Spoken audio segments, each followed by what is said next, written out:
Coming at you, Danny, here again, and we're going to be talking about the finality of the resurrected body. So the finality of the resurrected body really has to do with the conversion of the soul.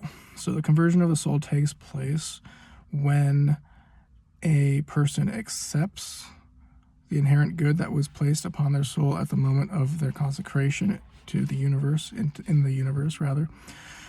And we all are given this gem of divine truth and divine wisdom when we are born, right? Or even before, some say. But it seems that as you grow older, you kind of lose that, especially if you become indoctrinated in certain institutions. It's like you lose your ability to remember what used to be the state of your soul when you were a child. I mean, Picasso, the great artist, it could be argued if he was a great person, but he would say that he spent his entire life learning how to circle back and paint as a child. And when I was in the monastery, there was a lot of talk about the return to innocence, right? Becoming like a baby again with a bonnet that would sort of shield you from the evil in the world. But this is not something that's accomplished easily. This is something that takes a ton of discipline. And you have to be in the right environment, the right state of mind to be able to foster this return to having pure eyes, you could say, or having a pure soul, or having a pure intellect or spirit. And so this encouragement that I would give you today is to try to find the gem of purity in life. You know, we're in an age that you see corruption all over in the media. I mean, you turn on the TV, there's porn, there's sex, there's violence, there's drugs, and it's like, where are you going to be able to locate your center, which is essentially, I mean, we all were children at one point. We had a childlike wonder that Chesterton talks about so much in his writings. And it's an ongoing journey to rediscover and uncover the light that is within. We all have it. I have it. You have it. And so it's all kind of, it's not necessarily a hippie mentality where it's kumbaya over the campfire, but it kind of is, because when we accept that we are all one people, we accept that we are all living in this consensual reality, as Ben Shapiro puts it. He's the one I learned that phrase from, when first heard that phrase, but it's true. It's like we all kind of agree to work through our lives in a society. And so if we're all in agreement of that, it seems that we should put our best efforts forth to make it as smooth and as basically as transparent and as easy for one another as we can. I mean, it's not going to be rainbows and butterflies, to quote the Maroon 5 song, but it's going to be nothing better unless you aim for that, right? Because we know where the ideologies of the 20th century got us, as far as you look at the major communist dictatorships and the fascist groups and everything. Those are going to be the things that lead to genocide, the things that lead to war. Like, we decided, okay, maybe the Nazis were assholes, so it's like, okay, maybe we shouldn't pursue that path. Like, there was a differentiation between us and them that really needs to continue, but not only continue, it needs to be evolved. It needs to be made to progress, and that can only happen if there's a spiritual awakening, if there's a rebirth within each and every one of our souls continually. So we're always having to rediscover that light and rediscover the wonder and enchantment that we lose as adults But if you have kids, then you understand and you realize and you look at them and you see that there is a way of existing that we once were that sort of has this optimistic mindset. I mean, I just saw Dua Lipa in concert up in Seattle, and her tour was called Radical Optimism, and it's like, yeah, that's a good idea.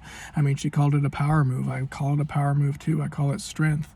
And so it's not necessarily putting on rose-tinted glasses. It's not necessarily saying, oh, we're going to have a utopia, although that would be great.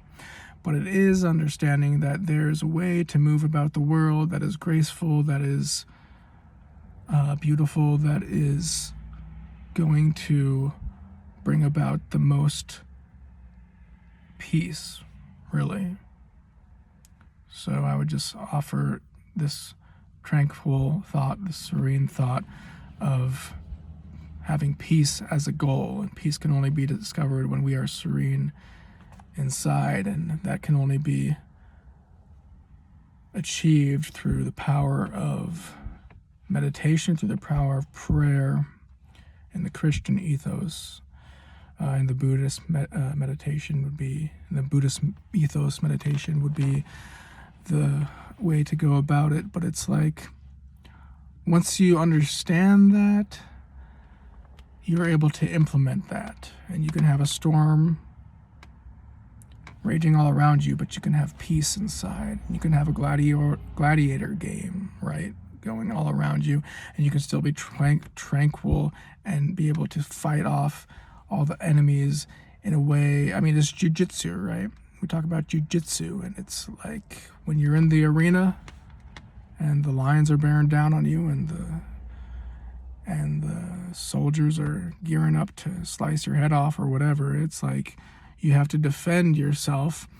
So far from being a child, it's adapting a childlike mentality within to have a purity of spirit that will allow you to have magnanimous. Right? Have you heard of this word? Magnanimity? It's hard to say. But it's like they're very bold children. And they only have that boldness because they are able to be directly connected to the spirit. You see a lot of timid adults, and it's like, well, they're just living out of egoism, and they're just living out of pride. And when the enemy comes to knock at the door, pride isn't going to be the thing that saves you. The thing that saves you is going to be a direct connection to the spirit. So call it purity of spirit, call it purity of heart, but it's going to give you the strength to overcome adversity. It's going to become the rock of your resilience. The rock of your resilience. So if you take away anything from this message today, it's that you should, far from me to recommend how you should live. I would never dare to say that.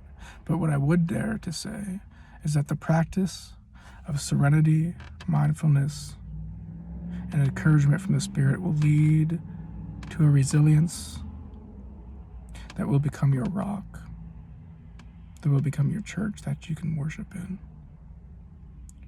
And when everything's raging around you, in this crazy world that we live in,